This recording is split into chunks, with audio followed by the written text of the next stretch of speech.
ಇಲ್ಲಿ ಪ್ರೀತಿಯಿಂದ ಇರೋದಕ್ಕಿಂತ ಇಲ್ಲಿ ಗುಲಾಮಿಗಿರಲ್ ನಡೀತಾ ಇದೆ. ಸ್ಲೇವ್ ಲೆಕ್ಕಕ್ಕೆ ಬಂದು ಹೋಗಿದೆ ಅಂತ ಅರ್ಥ. ಇಲ್ಲಿ ಫೀಲಿಂಗ್ಸ್ ಎಲ್ಲ ಹೊರಟೋಗಿ ಆ ರಿಲೇಶನ್‌ಶಿಪ್ ಅಲ್ಲಿ ಬರೀ ಡ್ರೈ ಅಷ್ಟೇ ಉಳ್ಕೊಂಡಿದೆ ಅಂತ. ಈ 5 ಲಕ್ಷಣಗಳು ನಿಮ್ಮ ರಿಲೇಶನ್‌ಶಿಪ್ ಅಲ್ಲಿ ಇತ್ತು ಅಂತ ಹೇಳಿದ್ರೆ, ನಿಮ್ಮ ರಿಲೇಶನ್‌ಶಿಪ್ ಟಾಕ್ಸಿಕ್ ಹಂತಕ್ಕೆ ಹೋಗ್ತಾ ಇದೆ ಅಂತ ಅರ್ಥ. ಸೊ ಟಾಕ್ಸಿಕ್ ಇಟ್ ಮೀನ್ಸ್ ತುಂಬಾ ಡೇಂಜರ್ ಝೋನಿಗೆ ಹೋಗ್ತಾ ಇದೆ. ಆ ರಿಲೇಶನ್‌ಶಿಪ್ ಅಲ್ಲಿ ಯಾವುದೇ ರೀತಿ ಅಲ್ಲಿ ನಿಮ್ಗೆ ಲೈಕ್ ಫೀಲಿಂಗ್ಸ್ ಆಗ್ಲಿ ಅಥವಾ ಎಮೋಷನ್ಸ್ ಆಗ್ಲಿ ಇದ್ಯಾವುದೂ ಇಲ್ಲ ಅಂತ ಅರ್ಥ ಆಗುತ್ತೆ. ಸೊ ಏನು ಅಂತ ನೋಡೋಣ ಅದಕ್ಕಿಂತ ಮುಂಚೆ ಫಸ್ಟ್ ಟೈಮ್ ನಮ್ಮ ಚಾನಲ್ ನೋಡ್ತಾ ಇದ್ರೆ ಸಬ್ಸ್ಕ್ರೈಬ್ ಮಾಡ್ಕೊಳ್ಳಿ. ಆ್ಯಂಡ್ ಕೌನ್ಸಿಲಿಂಗ್ ಬೇಕಾ ಸ್ಕ್ರೀನ್ ಮೇಲೆ ನಂಬರ್ ಹಾಕಿರ್ತೀನಿ, ಕಾಂಟ್ಯಾಕ್ಟ್ ಮಾಡಿ. ವಿಡಿಯೋ ಕೊನೆ ತನಕ ನೋಡಿದ್ರೆ ನಿಮ್ಗೊಂದು ಕ್ಲಾರಿಟಿ ಸಿಗುತ್ತೆ. ಸೊ ಫಸ್ಟ್ ಪಾಯಿಂಟ್ ಏನು ಅಂತ ಹೇಳಿದ್ರೆ ನಾನು ಹೇಳ್ತಾ ಹೋಗ್ತೀನಿ. ರೆಸ್ಪೆಕ್ಟ್ ತುಂಬಾ ಲೋ ಲೆವೆಲ್ಗೆ ಹೋಗ್ತಾ ಇರುತ್ತೆ. ರೆಸ್ಪೆಕ್ಟ್ ತುಂಬಾ ಕಡಿಮೆ ಆಗುತ್ತೆ. ಯಾವ ರಿಲೇಶನ್ಶಿಪ್ ಅಲ್ಲಿ ರೆಸ್ಪೆಕ್ಟ್ ತುಂಬಾ ಡೌನ್ ಆಗುತ್ತೆ, ಸೊ ಕಡಿಮೆ ಆಗುತ್ತೆ, ಅಲ್ಲಿ 100% ಲವ್ ಅಂತ ಪ್ರೀತಿ ಅಂತ ಏನ್ ಹೇಳ್ತೀವಿ ಅದು ಡೌನ್ ಆಗ್ತಾ ಬರುತ್ತೆ. ಬಿಕಾಸ್ ಎಲ್ಲಿ ನಾವು ರೆಸ್ಪೆಕ್ಟ್ ಮಾಡ್ತೀವಲ್ಲ, ಸೊ ಅಲ್ಲಿ ಒಂದು ಸಂಸ್ಕಾರ, ವಿನಯತೆ ಇದೆಲ್ಲಾನು ಇರುತ್ತೆ. ಸೊ ಹಾಗಾಗಿ ಅದು ಉಳ್ಕೊಳ್ಳುತ್ತೆ. ಫಸ್ಟ್ ಪಾಯಿಂಟ್ ಅಂದ್ರೆ ರೆಸ್ಪೆಕ್ಟ್ ಇಲ್ಲ ಅಂತ ಹೇಳಿದ್ರೆ ಡೌನ್ ಆಗ್ತಿದೆ ನಿಮ್ಮ ರಿಲೇಶನ್ಶಿಪ್ ಅಂತ ಅರ್ಥ. ಅಂದ್ರೆ ರೆಸ್ಪೆಕ್ಟ್ ಇಲ್ಲ ಅಂತ ಹೇಳಿದ್ರೆ ಡೌನ್ ಆಗ್ತಿದೆ ನಿಮ್ಮ ರಿಲೇಶನ್ಶಿಪ್ ಅಂತ ಅರ್ಥ.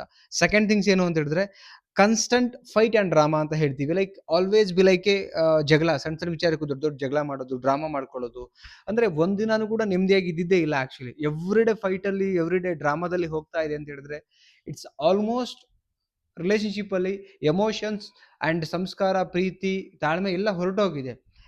ಒಂದೇನಂತ ಹೇಳಿದ್ರೆ ಲೈಕ್ ಈ ಕಬ್ಬಿನ ಇದು ಬರುತ್ತಲ್ಲ ಕಬ್ಬು, ಅದನ್ನ ಒಂದು ಗಾಣದಲ್ಲಿ ಹಾಕ್ಬಿಟ್ಟು ರಸ ಎಲ್ಲ ತೆಗೆದು ಇದು ಬರುತ್ತಲ್ಲ ಸಿಪ್ಪೆ, ಹಂಗೆ ಇಲ್ಲಿ ಫೀಲಿಂಗ್ಸ್ ಎಲ್ಲ ಹೊರಟೋಗಿ ಆ ರಿಲೇಶನ್ಶಿಪ್ ಅಲ್ಲಿ ಬರೀ ಡ್ರೈ ಅಷ್ಟೇ ಉಳ್ಕೊಂಡಿದೆ ಅಂತ ಅರ್ಥ.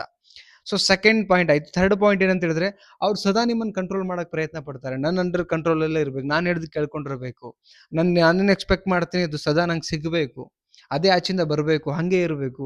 ಸೊ ಆಲ್ಮೋಸ್ಟ್ ಇದನ್ನ ಎಕ್ಸ್ಪೆಕ್ಟ್ ಮಾಡ್ತಾರೆ, ಅಂದ್ರೆ ಕಂಟ್ರೋಲ್ ಮಾಡಕ್ ಪ್ರಯತ್ನ ಪಡ್ತಾರೆ.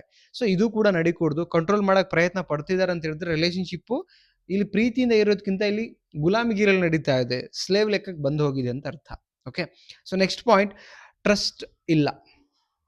ಆಲ್ಮೋಸ್ಟ್ ಒಬ್ರಿಗೊಬ್ರ ಮೇಲೆ ಟ್ರಸ್ಟ್ ಇರೋದಿಲ್ಲ, ಕಚ್ಕೊಂಡೇ ಇರೋಕ್ಕಾಗಲ್ಲ. ಸೊ ಜೀವನ ಪರ್ಯಂತ ನಾವು ಎಲ್ಲೋ ಹೊರಗಡೆ ಆಚೆ ಹೋಗಿ ಬಂದ್ಬಿಟ್ರೆ ಸಾಕು, ಎಲ್ಲೋ ಒಂದು ಅನುಮಾನ ಸ್ಟಾರ್ಟ್ ಆಗುತ್ತೆ. ಯಾವುದೋ ಒಂದು ಫೋನ್ ಕಾಲು, ಮೆಸೇಜ್ ಬಂದ್ರೆ ಸಾಕು, ಅಲ್ಲಿ ತಪ್ಪು ಮಾಡದೆ ಹೋದ್ರು ಜಸ್ಟ್ ಒಂದು ಫೋನ್ ಅನ್ನೋ ನಂಬರ್ ಬಂದ್ರೆ ಜಗಳ, ನಂಬಿಕೆ ಇಲ್ಲದೆ ಇರೋ ಥರ ಮಾತುಗಳು ಆಡುವಂಥದ್ದು ಈ ಥರ ಬರ್ತಾ ಇದೆ ಅಂತ ಹೇಳಿದ್ರೆ ಅದು ಕೂಡ ಎಲ್ಲಿ ಟಾಕ್ಸಿಕ್ ಲೆವೆಲ್ಗೆ ಹೋಗಿದೆ, ಅಂದ್ರೆ ಕೆಟ್ಟ ಒಂದು ಹಂತದಲ್ಲಿ ನಿಮ್ಮ ರಿಲೇಶನ್ಶಿಪ್ ಅಲ್ಲಿ ಇದೆ ಅಂತ ಅರ್ಥ.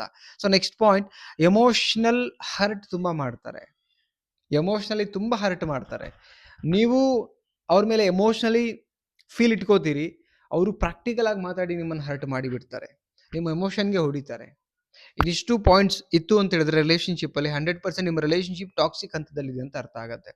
ಏನ್ ಅನ್ನಿಸ್ತು ಪಾಯಿಂಟ್, ಯಾವ ಪಾಯಿಂಟ್ ಇಷ್ಟ ಆಯಿತು, ಎಲ್ಲ ಪಾಯಿಂಟ್ ಇಷ್ಟ ಆಯ್ತಾ ಅದನ್ನ ನೋಡಿ ಕಮೆಂಟ್ ಸೆಕ್ಷನ್ ಕಮೆಂಟ್ ಮಾಡಿ. ಇಷ್ಟ ಆದರೆ ಲೈಕ್ ಮಾಡಿ, ಎಲ್ರಿಗೂ ಶೇರ್ ಮಾಡಿ.